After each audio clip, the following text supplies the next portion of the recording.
Welcome, and dear alumni and friends. Thank you for joining this expert panel presentation on health living, sleep, exercise, and nutrition. I'm Dr. Rick Van Etten. I'm the director of the Chow Family Comprehensive Cancer Center at UCI, and I'm the founder of the Anti-Cancer Challenge, which is an annual ride, run, and walk to benefit cancer research. For any alumni in the audience today who are friends of the Anti-Cancer Challenge, I want to thank you personally for making more vital cancer research possible. The Anti-Cancer Challenge is proud to sponsor this webinar. If you or someone you know has been touched by cancer, then you know that healthy living is an important topic for cancer survivors and for those who seek ways to prevent any form of the disease. The esteemed individuals you'll hear from today help us understand how sleep, exercise, and nutrition might play a role in controlling cancer. And as you will hear, their knowledge has broad application in maintaining health and well-being for all of us. So it's my pleasure today to introduce our distinguished panel. Our first speaker, Dr. Ruth Benka, will talk to you about sleep. Dr. Benka is professor and chair of the Psychiatry and Human Behavior Department in the UCI School of Medicine, and she's the founding director of the UCI Sleep Medicine Center in Newport. Her research focuses on the interface between sleep and disorders like Alzheimer's disease and obstructive sleep apnea. Dr. Benka has served as principal investigator for many important research studies funded by the National Institutes of Health and the Department of Defense. She has authored over 150 articles, reviews, and book chapters, including a guide for clinicians on the diagnosis and management of sleep disorders. After Dr. Benka, you're going to hear about exercise from Dr. James Hicks. Dr. Hicks is professor and chair of the Department of Ecology and Evolutionary Biology in the School of Biological Sciences at UCI. He is also the director of the Exercise Medicine and Sports Medicine Initiative at UCI. Dr. Hicks is a renowned integrative animal physiologist. His research focuses on comparative and evolutionary aspects of the vertebrate cardiopulmonary system. His lab was also the first to investigate the prevalence of concussion in water polo athletes. Dr. Hicks's work as a science communicator in the community has led him to serving as the life science consultant on the Academy Award-winning film Wall-E. Lastly, Dr. Karen Lindsay will conclude today's presentation with some new insights on nutrition. Dr. Lindsay is a new assistant professor of pediatrics and also a registered dietitian nutritionist. Her clinical research and expertise are in women's health and prenatal nutrition. Her current research investigates the interplay between nutrition and psychological stress in pregnancy and the potential for stress management interventions to enhance maternal fetal health. She holds the Samuel Early Career Chair in Integrative Health and provides clinical nutrition services as a member of the Samuel Integrative Health Institute team. Thank you so much for having me here today to talk about one of the three important pillars of health, sleep. And I would argue sleep is probably the first and one of the most important pillars, because without good sleep, none of the other good health behaviors are going to be quite as effective. So let's start out by talking about how much sleep we actually need. And this is something that changes dramatically across the lifespan. We're all familiar with the fact that young children and even teenagers need a lot of sleep, but even adults need probably a lot more sleep than we're getting. So the average adult, anywhere from 18 to 64 years, probably should be getting somewhere between 7 to 9 hours of sleep. And older adults after 65 should be also getting at least 7 to 8 hours. And it takes you more than that many hours in bed to get sufficient sleep, because we really are only sleeping, again, depending on our age, maybe 90% of the time that we're in bed. As we look at statistics for how much Americans sleep, we see that the majority of people are probably barely getting enough sleep. The average hours of night of sleep that people have been getting really for the last 30 years or so has been less than 7 hours, again, where we think that 7 hours or more is ideally what people need. And now, what are the effects of just simply not giving yourself enough time to sleep or getting enough sleep? And there are actually a number of health risks, and some of them impact on some of the other things we're going to hear about today. During this time of COVID, though, I'm going to be emphasizing a little bit some of the relationships between sleep and sleep disorders and infections. And in fact, people who are chronically sleep deprived have increased risks of infections.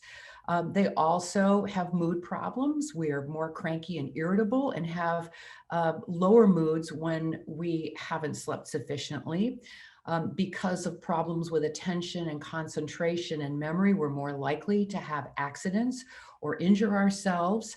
And there are a number of health risks that are associated with insufficient sleep, including increased cardiovascular disease and increased risk of diabetes and even obesity. And you're going to be hearing later today in this session about the importance of nutrition. And one of the interesting things about sleep loss is that when we're sleep deprived, we tend to really crave the wrong kinds of foods. We go after the high fat, high sugar, high carbohydrate, high salt foods, sort of junk foods, rather than eating healthier foods. So when you're trying to control your diet, sleeping sufficiently is one of the most important things you can do. And finally, people who don't sleep enough have increased risks of death from all causes. And these are from many epidemiologic studies. Again, to talk a little bit more about the relationship between sleep and infectious diseases like COVID, I want to emphasize that there are bi-directional relationships between the immune system and sleep. We're all familiar with the fact that, when we have a virus or an infection of some type, we tend to be more fatigued. We may sleep more. Any of you who have had COVID shots, as your immune system gets revved up to start responding to the antigen, you're maybe noticing that you're feeling sleepier or in fact sleeping more. And that's because molecules that are secreted by the immune system have an effect on causing sleep and fatigue. And conversely, sleep affects the immune system. And if we don't sleep sufficiently, our immune function is impaired, and we don't, for example, mount as strong an immune response, either in response to an infection or even in response to an immunization. So making sure you schedule enough time for sleep is really important whenever you're going to get an immunization like the COVID immunization. Next, I want to cover two sleep disorders that I think are really important in this day and age. Number one, because they're probably two of the most common sleep disorders. They have significant health risks, and in particular during this time of COVID, they're increasing risks for bad outcomes if you get an infection. And the first one I want to talk about is obstructive sleep apnea. On the left with the green arrows, we see that normally when we're asleep, we're able to breathe and pull air into our lungs through our airway at the back of the throat. In obstructive sleep apnea, that soft tissue area behind the throat at the base of the tongue closes off, in part because when we lie down, gravity pulls all the tissue together. People who are overweight have increased fat deposits in their neck, which may be also comprising the airway. And what happens is that when you're trying to breathe, instead of pulling air in, you're actually kind of sucking the airway closed, and you have to wake up to breathe. People who have sleep apnea may stop breathing as many as 50 or 60 times an hour, almost every minute. And as a result, the blood oxygen levels drop, and there are very brief arousals that people are usually not even aware of that they're having. There are a lot of significant health risks of untreated sleep apnea. And again, I'm putting at the top of the list because it's sort of at the top of all of our minds these days. There is an increased risk for viral illnesses like influenza and COVID, and increased risk for poor outcomes.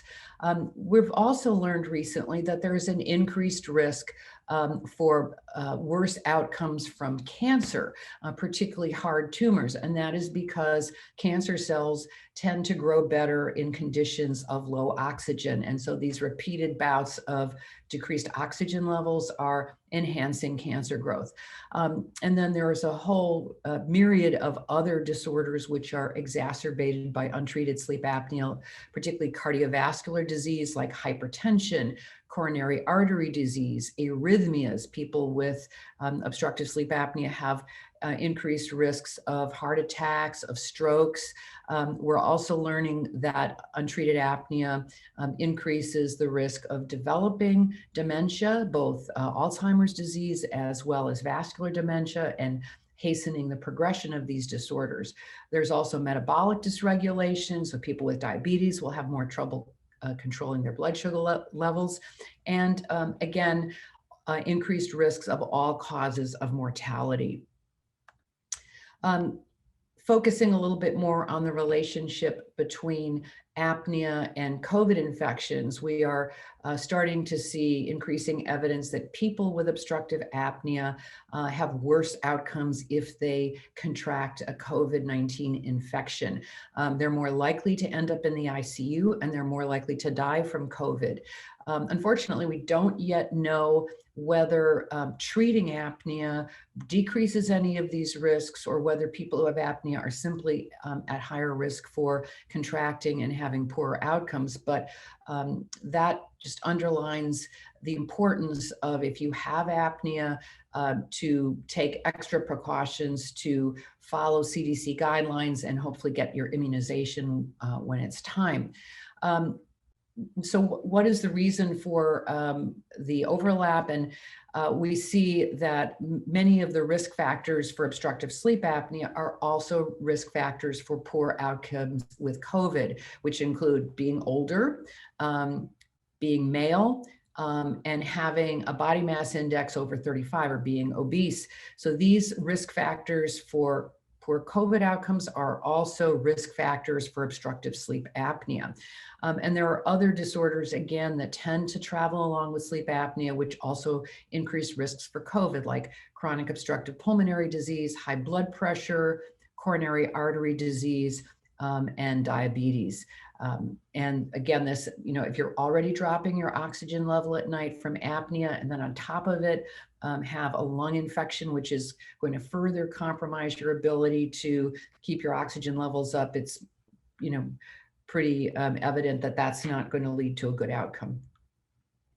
So what are the symptoms of sleep apnea? And as I talk about these symptoms, I want to emphasize the fact that probably still at this point, most people who have sleep apnea are probably undiagnosed and or untreated.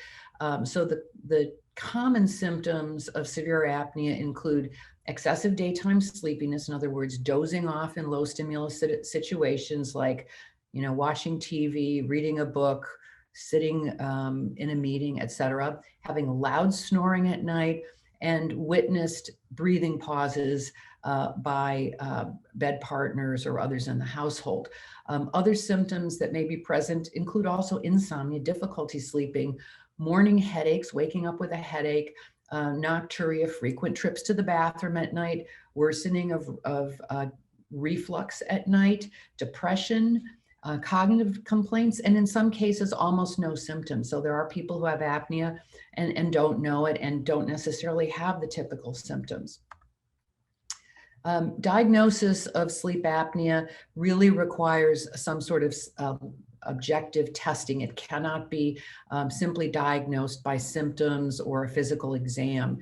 The gold standard, and what we used to do with everyone, is put them in a sleep laboratory and monitor them overnight. But more and more we can diagnose sleep apnea with out of center or home sleep tests, where you take some equipment home, put it on at night, drop it off the next day. And for people who are likely to have apnea and don't have a lot of other medical problems, this is more than sufficient to make the diagnosis. The treatments include the gold standard, which is continuous positive airway pressure, or CPAP. You may hear a lot about that on the radio commercials about CPAP cleaning devices and CPAP equipment. CPAP is a very safe treatment. It simply involves blowing some warm, moist air into your nose through a small mask that helps keep the airway open. There are oral appliances in some cases that may be helpful to move the jaw forward and open up the airway. People who have either large tonsils or other upper airway structural problems could benefit from surgery. And the one curative treatment for people who have apnea due to being overweight or obese is weight loss. And certainly we have seen, particularly with the advent of bariatric surgery, a lot of people get cured from their sleep apnea when they can lose sufficient weight. The other disorder I want to talk about today is insomnia, difficulty falling asleep and difficulty staying asleep, which lead to daytime sequelae, which include things like feeling fatigued, having problems with attention and concentration, being moody, having difficulties interacting with others, but basically not feeling at your best during the day. People who have problems falling asleep and staying asleep for at least 3 nights a week, at least for 3 months, are considered to have chronic insomnia. And we estimate that about 10 to 15% of the population has a chronic insomnia disorder. In general, I think both in the healthcare system and in the general public, we've sort of assumed insomnia is really not an important problem, and people, shouldn't complain about it. But in fact, insomnia also has significant health risks, as we're starting to understand. And again, starting with the ones that are relevant for COVID, people with insomnia have increased respiratory infections. They have decreased immune responses, including decreased immune responses to vaccination, much like people who get insufficient sleep may not respond as well to a vaccine. Insomnia is highly associated with significant psychiatric illness. People with chronic insomnia are more likely to develop depression or have a recurrence of major depression if they have that disorder. And there is also an increased risk of suicide. We are right now going through a suicide pandemic in this country, particularly younger people. And chronic insomnia is a risk factor, and newly developing insomnia can be a risk factor for suicidal ideations and behaviors. People with chronic insomnia also can develop chronic health problems at an increased rate, including cardiovascular disease like hypertension and heart attacks, increased risks for strokes, increased risk for diabetes, increased risks for cancer, and insomnia in particular seems to be associated with Alzheimer's disease, not so much for other forms of dementia.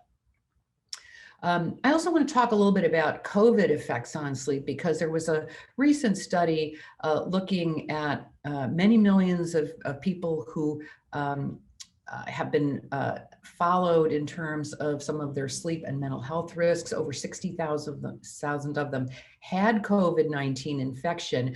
And what they found was that people who actually have COVID are about twice as likely to develop insomnia in the 90 days following the infection in comparison with all other groups, including people who have had other kinds of infections like influenza or other respiratory infections, as well as a whole host of other medical problems.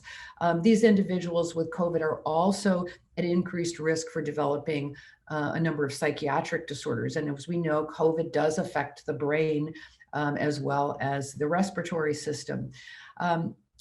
And these are just people who have COVID, and that's to say nothing about the huge impact that COVID has had on all of our sleep, even if we haven't had the infection, due to the increased stress that people have experienced through losing loved ones, losing their jobs, having their schedules disrupted with having to work at home, et cetera. So I want to finish up by talking about how to take care of your sleep. And the first and most important thing is to schedule enough time for sleep at night. And for most adults, that means setting aside a minimum of 7 to 8 hours a night for sleep. to keep a regular schedule throughout the day, because your sleep at night depends on the quality of your waking activity. And you're going to hear more about this in the next sessions, about the importance of having regular meals and eating the right foods and having a schedule of social contacts during the day, exercising appropriately. So both diet and exercise impact very strongly on sleep, and sleep impacts on our food preferences, as well as the impact of exercise on our physiology. Try to get daylight exposure as much as possible. We're all sort of sitting indoors watching Zoom all the time. It's really important to get daylight exposure, particularly during the later morning or the afternoon, because or even the early morning, because that is what sets our circadian rhythms. In contrast, avoid bright light or electronics that give off light in your bedtime. Try to allow at least an hour before your bedtime just to kind of relax and unwind and do something pleasurable to kind of decrease stress, to allow your sleep systems to get engaged. Don't watch the clock at night, or you're going to continue to wake, patients coming in all the time saying, I wake up at 2 o'clock in the morning every night. And that's because you watch the clock, and unconsciously you're training yourself to do that. Get up at the same time every morning, no matter how much you've slept the night before, and stay awake until it's your bedtime again. If you have insomnia, avoid napping, but older adults or people without sleep problems might benefit from a short nap in the middle of the day. And finally, a short bout of insomnia or an occasional night of insomnia is a normal reaction to stressful life events, which we're all encountering constantly. But if your sleep difficulties persist, please seek out help from your healthcare provider to make sure the acute insomnia doesn't turn into chronic insomnia. If you have chronic insomnia, for people who have chronic insomnia, the treatment that is the number one recommended treatment with the best evidence for efficacy is cognitive behavioral therapy for insomnia. And this is usually provided by a trained therapist, and there are various components to help you basically learn how to sleep. It's like having a personal trainer for your sleep, much as you might get a personal trainer in the gym to help you figure out what exercises to do to get yourself in shape. There are some computer-based forms available as well, and trials of some of these forms, which I have listed below, have shown them to be effective and well tolerated and accepted by patients. One of them that you can go online and get, and I don't consult to any of these companies, so Sleepio is something you can sign up for. It does have a fee associated. Somrist is another online form, which is now FDA approved and requires a prescription by a physician to get. And finally, one that is quite effective and is free is developed by the Veterans Administration hospitals, called CBTI Coach. And you can go online and get that and download it to your cell phone for free. There are also medications for insomnia. I'm not going to talk about these in detail, except to sort of generally say there are over-the-counter medications. The most commonly used ones are antihistamines and melatonin. Unfortunately, there's not a lot of data, and efficacy of these drugs is either unclear or unsupported. Antihistamines can be rapidly tolerizing, meaning that after you've taken them for a few days, they're not really helping you fall asleep that much. But if you don't take them, you'll have rebound insomnia, meaning your insomnia is worse than maybe it was when you started. Studies on melatonin is probably better for helping entrain circadian rhythms than it is for treating insomnia. There's not a lot of evidence that it is effective for most people for insomnia. There are a number of different prescription agents that you can get from your doctor that have been approved by the Food and Drug Administration for insomnia. And the most commonly used ones are drugs that work on benzodiazepine receptors. And those include things like zolpidem, which is probably one of the more commonly prescribed drugs. There is one melatonin receptor agonist. There is one drug that actually was originally developed as a tricyclic antidepressant, which in low dose is sometimes helpful for sleep. And there are a new class of agents that work on a completely different neurotransmitter system, the orexin receptor antagonists that are coming out now. And again, these are things you should discuss with your healthcare provider. There are also some off-label uses of sedating antidepressants, again, that haven't necessarily been tested that well for insomnia, but are sometimes used.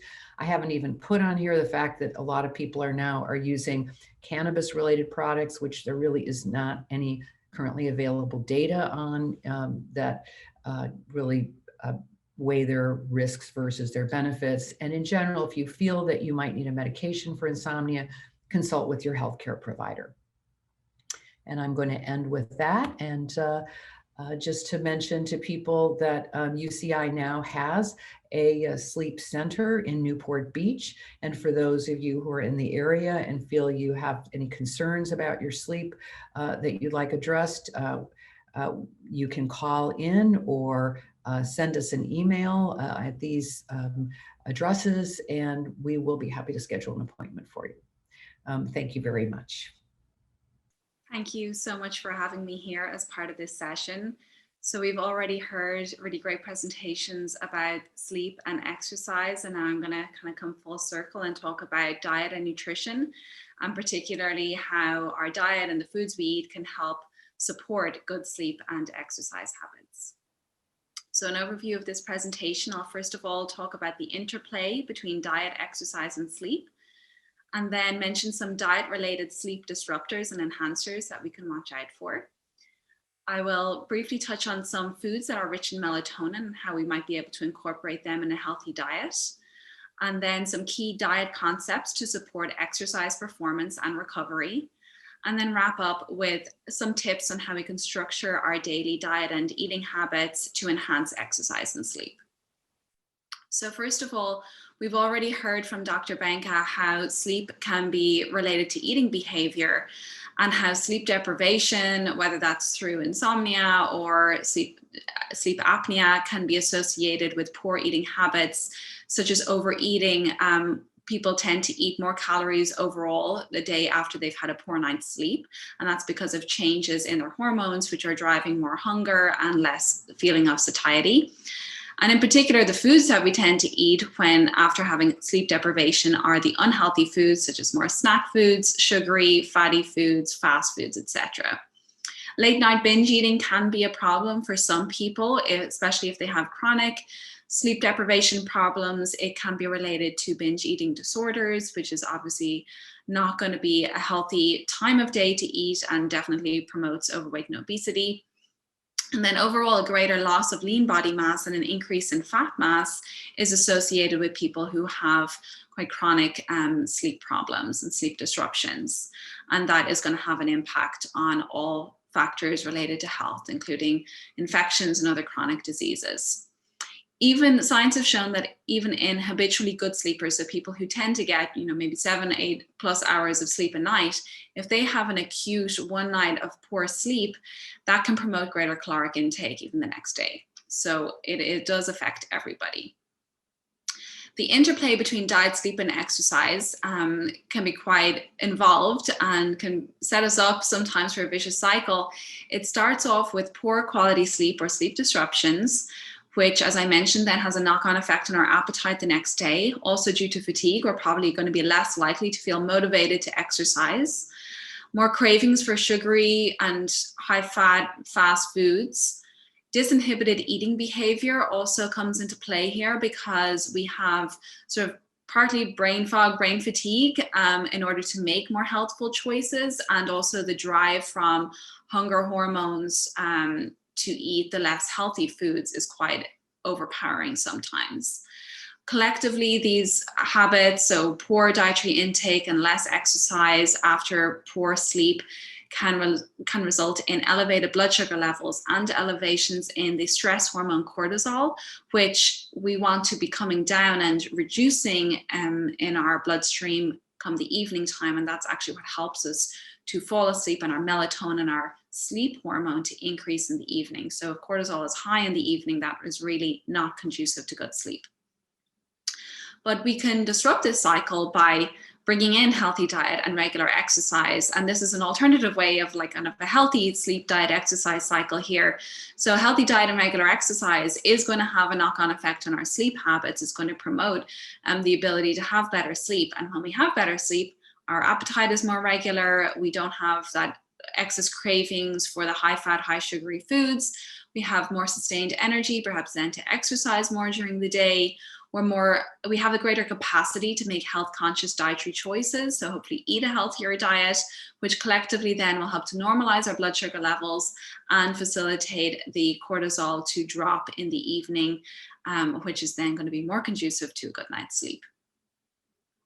So there are many different types of sleep disruptors, and Dr. Benka mentioned a few, but some particular ones related to diet I want to emphasize. So overall, eating a highly processed standard American diet, or the SAD diet as we sometimes call it, which is low in fiber, high in sugar, and lots of unhealthy fats and fast food intake, that will increase cortisol levels and decrease melatonin then by consequence in the evening time. Caffeine, needless to say, is a stimulant, and although some people feel they can drink it during the day and not have disrupted sleep, for most people, caffeine, especially higher caffeine beverages like regular coffee and maybe black tea, should ideally be limited to the morning time and avoided in the afternoon and evening. Alcohol can disrupt sleep, even though we might think that drinking alcohol in the evening helps us to fall asleep. That might be the case, but it tends to be a poor quality sleep, elevates our heart rate, and in particular, studies have shown that alcohol disrupts sleep in the second half of our sleep cycle at night. And then eating as well, time of eating. Eating late at night is not really the best idea if it's close to our bedtime. Eating within 2 hours of bedtime means that we're not really letting our body digest the food fully before we're lying down for sleep. And there should be two different processes. Ideally, we should be finishing the bulk of our digestion of our last meal before bedtime to allow our bodies to fall asleep and stay asleep. But then on the other hand, there are diet-related sleep enhancers. So sometimes the reverse of what I just mentioned, like a whole foods, minimally processed diet, rich in lots of fruits and vegetables and great variety, is going to help us have a more balanced hormone profile in terms of our stress hormones and our sleep hormones during the day. Consuming adequate healthy fats. So not all fats are bad, and I will touch on a little bit later about what fats are more healthy, and all fat is required in our body to make hormones. So that includes melatonin, our sleep hormone. So having a very low, very restricted diet that's low in fat could actually be detrimental to our regular hormone production. There are some foods which are rich in melatonin, and I will touch on those in a moment, and consuming them may help to boost melatonin in the evening time for bed. Avoiding sugary foods or drinks after dinner is definitely a really great idea. In general, avoiding these foods is great for overall health, but if we consume sugary foods in the evening time, it's going to spike stress hormone cortisol, which will prevent sleep. So avoiding these foods is really important later in the day. And as I mentioned, finishing eating at least 2 hours before bed will allow us sufficient time for rest and digest mode, and then be more conducive to sleep. And then drinking caffeine-free herbal teas can be really helpful in the afternoon and evening. So they are not stimulating, they don't contain caffeine. And some herbal teas, such as ones that contain chamomile, lavender, valerian root is another herbal remedy that can help actually bring our bodies into a more relaxed and a more sleepy state. So I mentioned some foods actually contain melatonin in them. And the science is not concrete yet whether the melatonin in these foods actually translates to melatonin levels in our body and if that can actually help produce better night's sleep. But these foods tend to be pretty healthy anyway, so including them in our diet is probably not going to be detrimental for us. If anything, it just might help. So tart or sour cherries is one example, and these would be better consumed in their whole form rather than in juice form, which can be a more concentrated form of sugar. Goji berries, ginger root, asparagus, vegetable rich in melatonin, and then many nuts, but in particular almonds and pistachio nuts, and oily fish, all the healthy fats, and that can also be really helpful for melatonin levels, such as sardines, salmon, and mackerel. And if some of these foods seem a little bit foreign to you, I have some tips here of how we could incorporate them into a healthy diet. So for example, we could blend tart cherries or goji berries into a smoothie, or mix them with some unsweetened plain Greek yogurt for a healthy dessert after dinner. Taking a handful of almonds or pistachios with a piece of fruit could be a very balanced afternoon snack. We can double up on melatonin foods such as asparagus paired with an oily fish like salmon for dinner. And then ginger is a really versatile and very nutritious spice that comes in a root form in its raw form.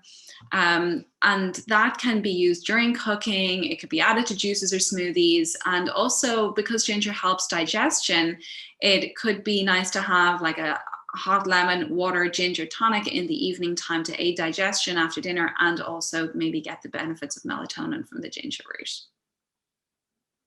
So now I want to switch gears a little bit and talk about how diet can be used to enhance exercise. And some of the main dietary concepts overlap between diet for exercise and for sleep. But when we're thinking of the main macronutrients, carbohydrate, fat, and protein, they do operate a little bit differently in how they can either fuel us for exercise or help recovery. So carbohydrates and fat are really great fuel sources for the body. So they can help fuel up pre-exercise, and then protein is best to emphasize after exercise in order to aid muscle recovery and get us more into a rest mode. If we exercise early in the morning, I just want to point out that eating beforehand is not always necessary. We do have enough fuel stores in our body from glycogen, carbohydrate stores, and also fat stores in our body to usually sustain most exercise, unless you're going to run a marathon. Doing usually an hour of exercise in the morning could be done in the fasting state, and then focusing on protein afterwards.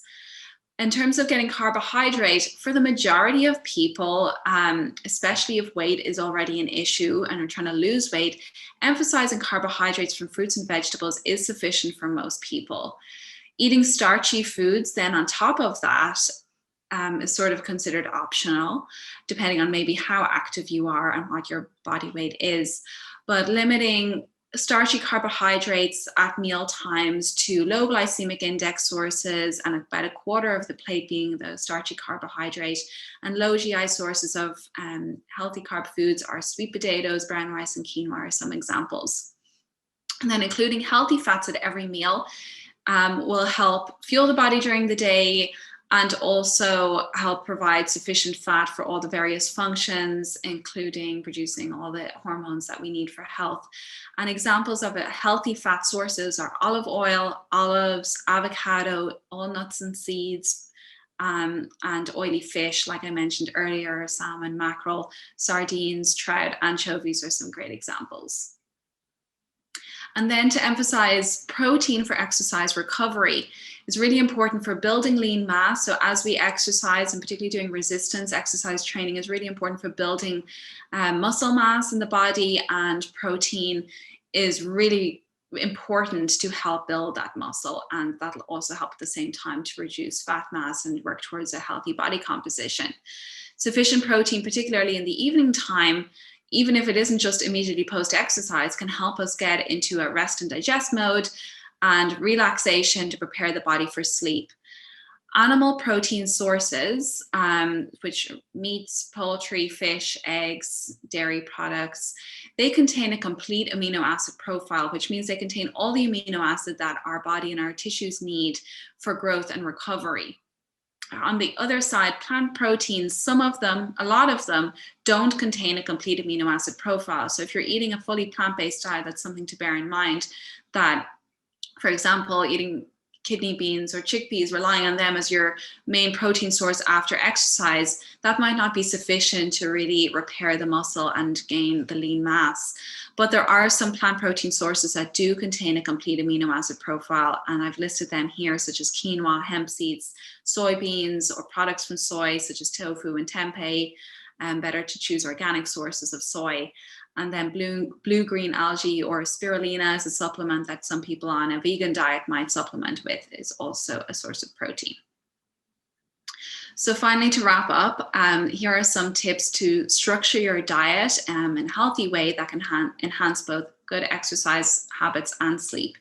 So starting your day with a breakfast that contains protein. I want to emphasize protein there because a lot of people might avoid protein at breakfast time and just have a very carbohydrate heavy breakfast. But incorporating protein and healthy fat and a low glycemic index carbohydrate at breakfast time is really important to fuel us for the day, to stabilize our blood sugar levels and our hormones and our focus for the rest of the day. An example there would be a slice of multigrain bread or some sort of a high whole grain bread for the low GI source, avocado, really healthy fat, and a boiled egg for protein and also some healthy fat. If you exercise in the morning, you don't always need to eat beforehand, but regardless, after exercise in the morning, if breakfast is your first meal, then consider doubling up on the protein foods at that time to help the exercise recovery. So that could be, for example, 2 or 3 eggs scrambled, or an omelette, or some source of meat or fish or other vegetarian protein at breakfast time. And then reducing carbohydrate intake as we move through the day is beneficial for most people.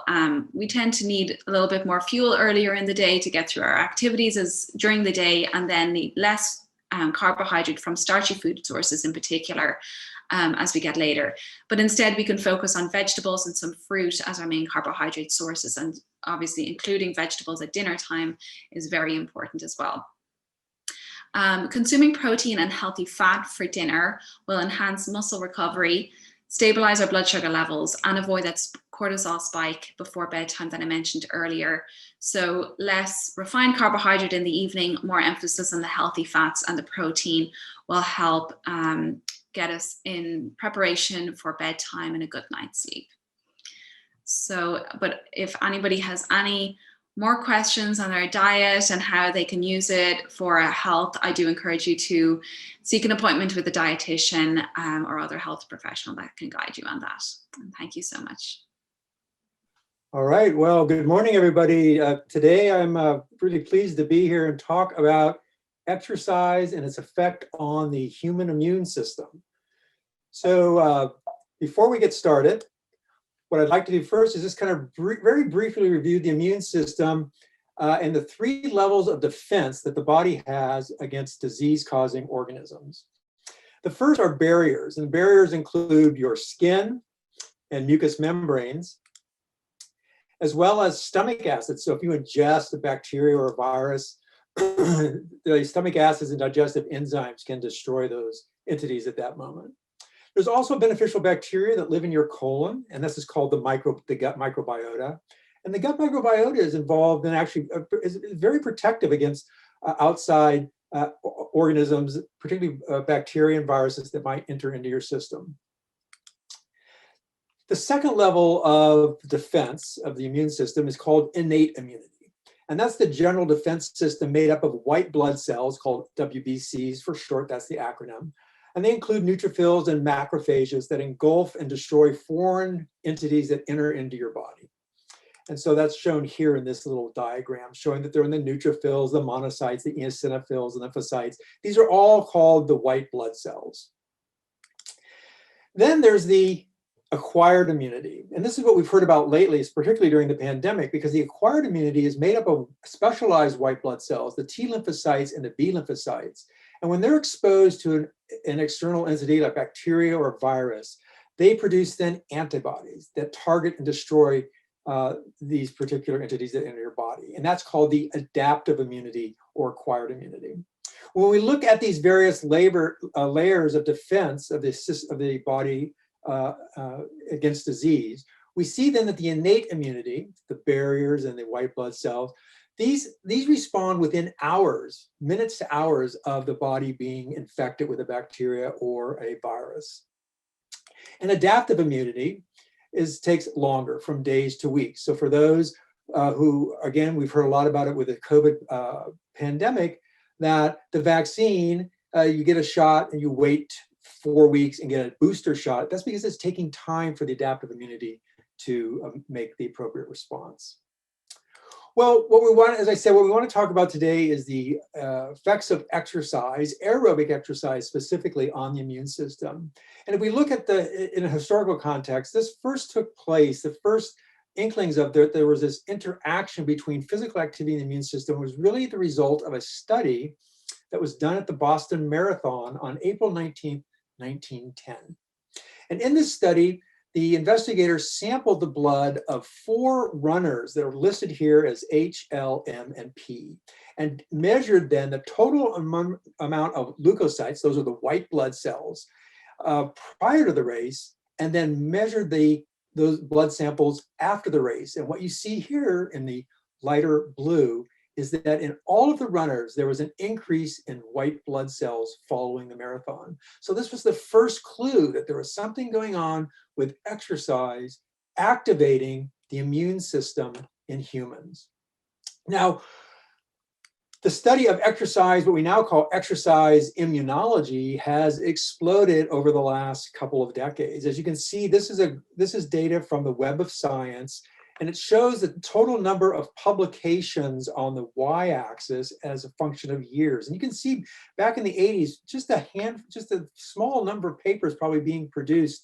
But what we see from about 1996 forward is this explosion in the number of papers. And so that is additional data was being generated, and more investigators became interested in the role of exercise. We see this big explosion in this field. And so now there is really a whole field called exercise immunology. All right, so what is it? How does acute exercise influence the immune system? The first thing we can do is, that has been discovered is that the intensity and duration of the exercise has specific effects. If we do moderate exercise, which we could define as 60% of your maximum heart rate for about 60 minutes or less, this will enhance what they call immunosurveillance. Now, immunosurveillance is defined as a process by which cells of the immune system look for and recognize foreign pathogens, such as bacteria and viruses, or even precancerous and cancerous cells in the body. So exercise, moderate exercise, is actually enhancing immunosurveillance. If we think again about exercise, the next thing that's been discovered about exercise is that the intensity of it and the duration of exercise can actually have variable effects on the immune system. And what I'm showing in this graph here is from a review in 2019 on the effects of marathon running, which we would consider a very intense level of exercise, long duration, high heart rates, compared to brisk walking, which is in the light blue. And on the y-axis, it's divided up into those parts of the immune system that are involved in inflammation, innate immunity, and adaptive immunity. And if the bar is going to your right, that is that red arrow right now, that means that those aspects of the immune system are being enhanced. And if it goes to the left, that means those aspects of the immune system are being depressed. And so what you see in this graph is something that was very interesting, that the marathon runners had 2 differential effects. They had an increase in the inflammatory response, and they had a depression in the innate immunity and adaptive immunity. In other words, marathon running actually has a negative impact on the immune system after the race. Compare that to walking, which is all shown in this light blue, and you see that brisk walking, and brisk walking is defined as walking at about 3.5 miles an hour, that brisk walking actually enhances your adaptive immunity, your innate immunity, and it does increase a little bit of the inflammatory cytokines. But what I'm going to show you is that, in fact, it enhances those aspects of the the inflammation response that actually knocks down inflammation. They're anti-inflammatories. We'll talk about that. So high exercise training workloads are linked to immune dysfunction, inflammation, oxidative stress, and muscle damage. I mean, if you're going out there and running marathons on a regular basis, you do have probably some negative impact on your immune system. But the majority of investigators in the field of exercise immunity have supported the viewpoint that the immune system reflects the magnitude of physiological stress experienced by the exerciser. So again, very high level, intense exercise, something on the level of long distance cycling, long distance running, long distance rowing, long distance swimming appears to have a negative effect. But that's not most of us. Most of us do what I would consider is moderate activity, moderate physical activity. And if you look at the effects of repeated aerobic exercise on the immune system, moderate activity, the overwhelming amount of evidence shows that that if it's repeated on a regular basis, it confers not only multiple health benefits, but it also decreases illness incidence and dampens the inflammatory response in our body. Intense exertion, as I said, results can increase risk in illness. So if we actually summarize the levels of activity in terms of it from moderate to intense, you get a very famous J-shaped curve. And this is where, in this particular graph, you have on the y-axis the incidence of upper respiratory tract infections as a marker for the effectiveness of your immune system. And then you have on the x-axis sedentary behavior, no activity at all, moderate exercise, again about 60% of your maximal heart rate, and heavy exertion. This would be very intense exercise, again, long distance cycling, long distance running, and the like. And this J-shaped curve then shows that as you increase your level of moderate activity, you get this reduction in the number of respiratory tract infections. In other words, your immune system is becoming more effective and enhanced with moderate exercise. And it tends to get a little bit, it decreases in its effectiveness with very heavy levels of exercise done on a regular basis. Just to remind us again, as I've said, moderate physical activity raises your heart rate to about 50%, 60% of your maximum heart rate. And if you want a very quick way of calculating your maximum heart rate, then it's just 220 minus your age. So if you do something that's 50 to 60% for about 1 hour, and we'll get to the exact recommendation, but about 4 to 5 days a week, you're going to get this really nice enhancement of your immune system. The other thing that's been looked at is overall levels of aerobic fitness. So aerobic fitness is you improve your aerobic fitness by regular moderate activity, 5 or more days per week. And if those bouts, each exercise bout should be about 20 minutes or longer, up to about 60 minutes. Past 60 minutes, you're actually starting to you don't get additional benefits. So 60 minutes is the real magic number, but as short as 20 minutes can also be helpful. If you, as you exercise regularly, 5 or more days per week, 20 minutes or longer, you improve your cardiorespiratory fitness. You get in better cardiovascular, cardiorespiratory shape. And if you plot then the number of days that a person has an upper respiratory illness, and again, this is just a biomarker for the effectiveness of your immune system. Here we have in the darker blue is somebody with low cardiorespiratory fitness. The medium blue is somebody with sort of moderate cardiorespiratory fitness, and the light blue is someone with high cardiorespiratory fitness. What you find is that the person that has the highest level of cardiorespiratory fitness has a lower incidence of upper respiratory tract illnesses. In fact, they have about a 43% reduction compared to someone who's sedentary. So again, this is evidence that moderate exercise 5 days a week, an improvement of your overall cardiorespiratory fitness enhances your immune system.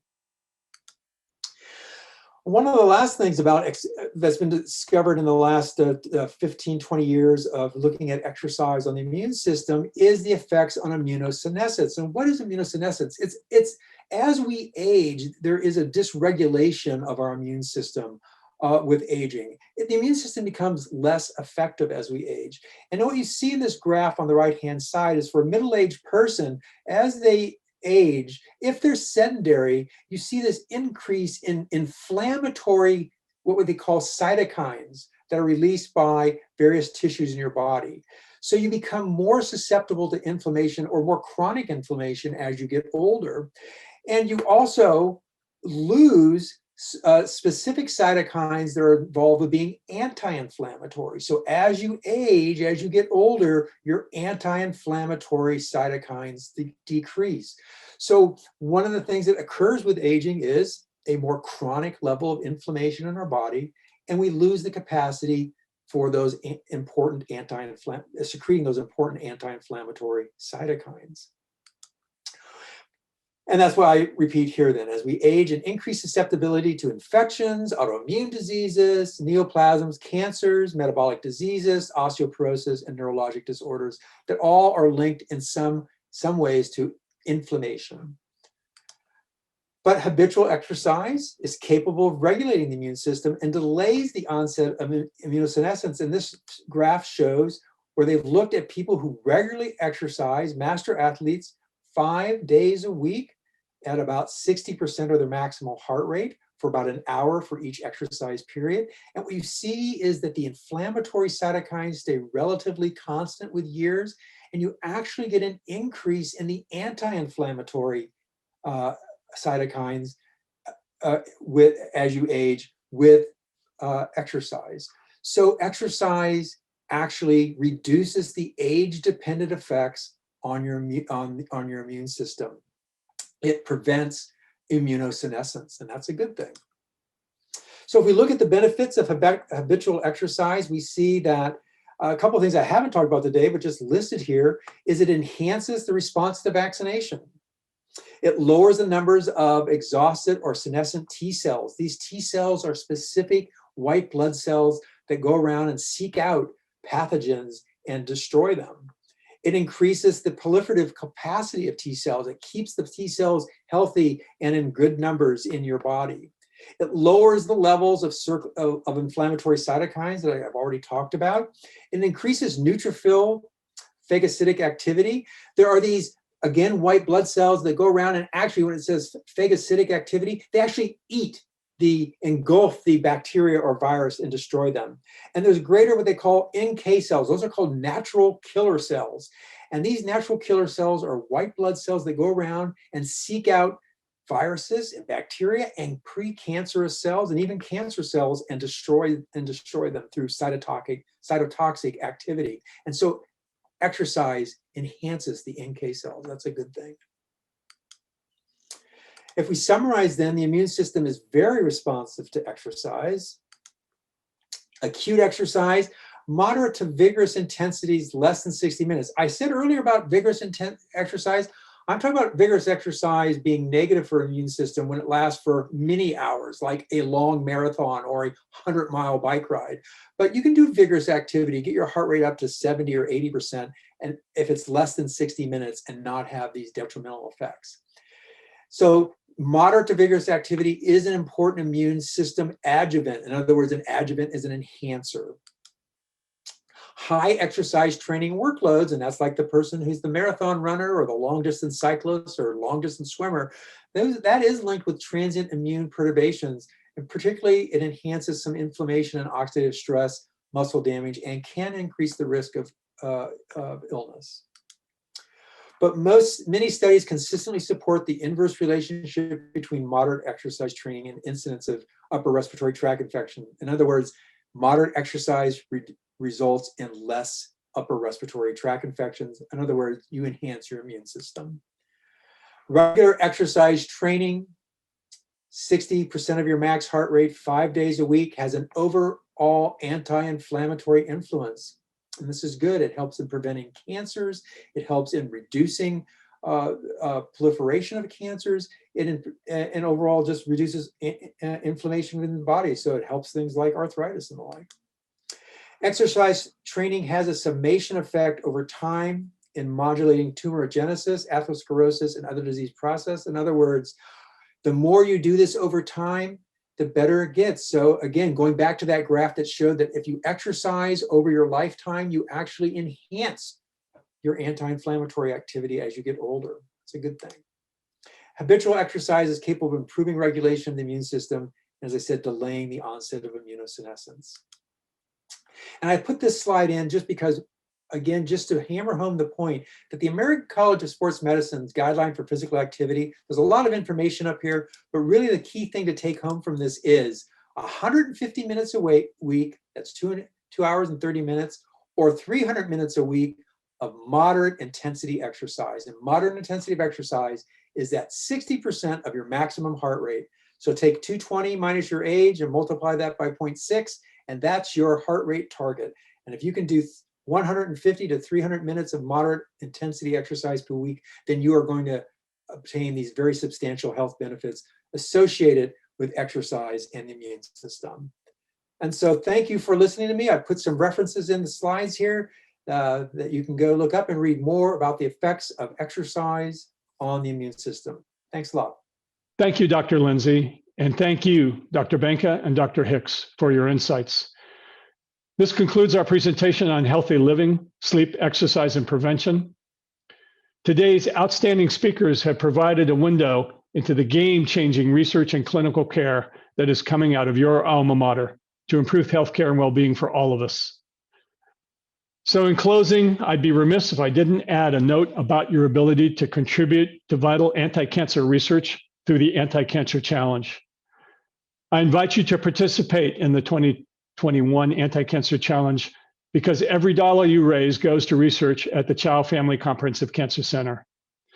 In only 4 years, participants have raised over $2.2 million and funded 43 cancer-related pilot studies and early-phase clinical trials. Indeed, we have several more grants that are going to be awarded just this month. So I encourage you to visit anticancerchallenge.org to register, join a team, or donate today. Thanks again for joining us today. Zat zat.